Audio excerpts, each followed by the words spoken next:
నమస్తే, welcome to 99 TV. ఉచితాల భారం బీహార్కి ఏడాదికి 33,000 కోట్ల రూపాయల ఖర్చు చూపిస్తుంది. మొన్న ఇచ్చారు కదా, ఎలక్షన్స్ గెలిచే ముందర మరి ఎన్డీఏ కూటమి బోల్డెన్ హామీలు ఇచ్చేసింది. అందులో మచ్చుకొని చూస్తే రాష్ట్రానికి ఎంత ఆదాయం వస్తుంది, అది కూడా ఎక్కువగా కేంద్రం నుంచి వచ్చే సహాయమే. వెనకబడిన రాష్ట్రం కావటం వల్ల స్టేట్ జనరేట్ చేసుకునే రెవెన్యూ తక్కువే. మరి ఇప్పుడు ఈ హామీల గురించి ఒకసారి చూస్తే మహిళలకి 10,000 రూపాయల వంతున ఆర్థిక సహాయం, 125 యూనిట్ల వరకు ఉచిత విద్యుత్తు, నిరుద్యోగులకు నెలకు 1,000 రూపాయల భత్యం అట నిరుద్యోగ భృతి, వృద్ధాప్య పింఛను 400 నుంచి 1,100 రూపాయలు అంటే 1,100 రూపాయలకి పెంచారు, భవన నిర్మాణ కార్మికులకు 5,000 రూపాయల దుస్తుల భత్యం, జీవిక అంగన్వాడీ ఆశా కార్యకర్తల గౌరవ వేతనం పెంచారు. కర్ణాటక లాంటి రాష్ట్రానికి భారీ ఉచితాలు అమలు చేయడానికే ఇబ్బందులు ఎదుగుతున్నాయి. ఇంకా బీహార్ సంగతి ఒకసారి ఆలోచించుకుందాం. కర్ణాటకకు అధిక పన్ను ఆదాయాన్ని సృష్టించే శక్తి వాళ్ళకి బెంగళూరు ఉంది, క్యాపిటల్. అలాంటి నగరాలతో బలమైన పారిశ్రామిక వాతావరణం కూడా ఉంది. అయినా అక్కడ కూడా అభివృద్ధి పనులకు నిధులు కేటాయించలేని పరిస్థితుల్లో కర్ణాటక ప్రభుత్వం ఉంది. ఎందుకు? ఫ్రీబీస్. ఆదాయం కోసం కేంద్రంపై ఆధారపడే ఇప్పటికే భారీ అప్పులున్న బీహార్ లాంటి రాష్ట్రం కూడా ఈ ఉచిత పథకాల భారాన్ని ఎలా మోస్తుందనేది చూడాల్సిన విషయం. సరే, ఫిజికల్ స్ట్రెయిన్ ఎలా ఉంటుంది? ఉచిత హామీలు ఇప్పుడు దేశ రాజకీయాల్లో కొత్త ట్రెండ్గా మారినాయి. కర్ణాటకతో మొదలెడితే తర్వాత తెలంగాణ ఫ్రీ బస్ అన్నారు, ఇంకా రకరకాల వాట్ నాట్ ఎవ్రీథింగ్. సరే, కాంగ్రెస్ కింద మీద పడుతుంది కర్ణాటకలోనూ, అలాగే ఇటు చూస్తే తెలంగాణలోనూ. మరి ఎన్డీఏ కూటమి ఎందుకు ఇలాంటి అలవిగానే హామీ ఇచ్చింది? 33,000 కోట్ల రూపాయల భారం రాష్ట్ర ఖజానా మీద పడుతుంది. సరే, ఇప్పటిదాకా చూస్తే ఒకసారి ఏంటి అసలు బీహార్కు ఉన్న రెవెన్యూస్ ఏంటి అని చూస్తే, బీహార్ బడ్జెట్ 3 లక్షల నుంచి 3.5 లక్షల మధ్య ఉంటుంది పరాణం. రాష్ట్రానికి సొంతంగా వచ్చే పన్నుల ఆదాయం 54,300 కోట్లు.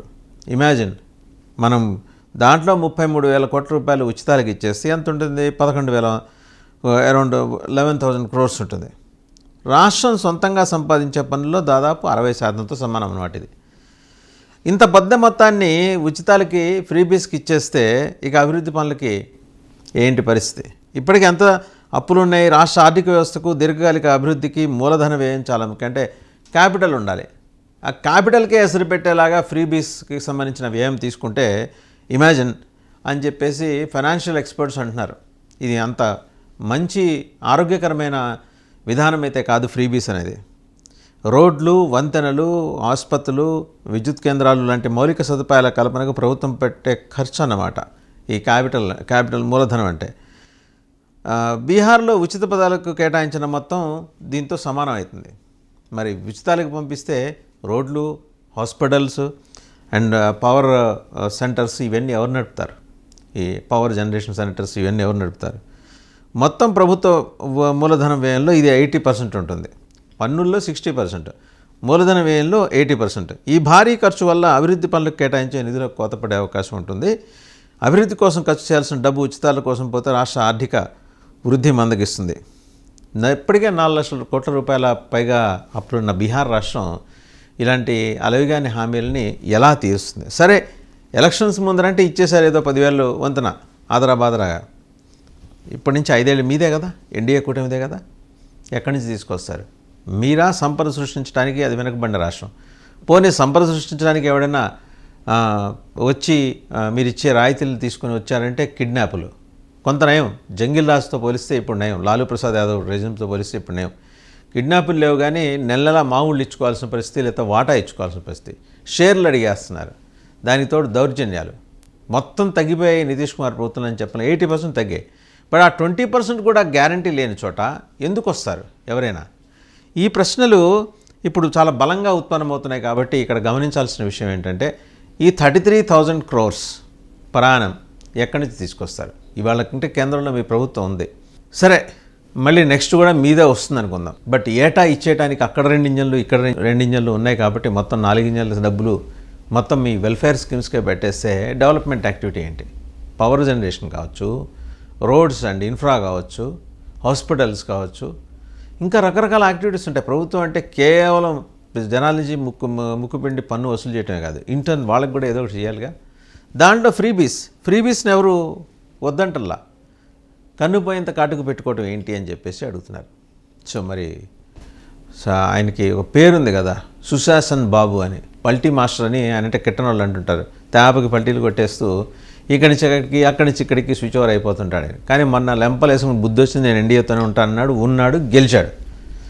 ఇవాళ సుశాసన్ బాబు మళ్ళీ అధికారం చేపడితే 10వసారి ముఖ్యమంత్రిగా ఆయన ప్రమాణ స్వీకారం చేయబోతున్నాడు.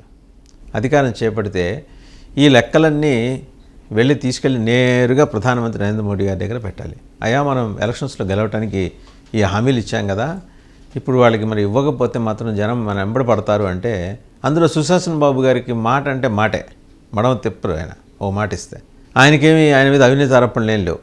ఆయన కానీ మనకి ఇక్కడ చూస్తే నవీన్ పట్నాయక్ కానీ, there are some politicians with integrity. Nitish Kumar కూడా అంతే. అందుకనే ఆయన సుశాసన్ బాబు అంటారు. ఆయన వచ్చిన తర్వాతే జంగిల్ రాజ్లో జరిగిన అరాచకాలన్నీ మ్యాక్సిమం 80% ఆయన కట్టేలు చేయగలిగారు.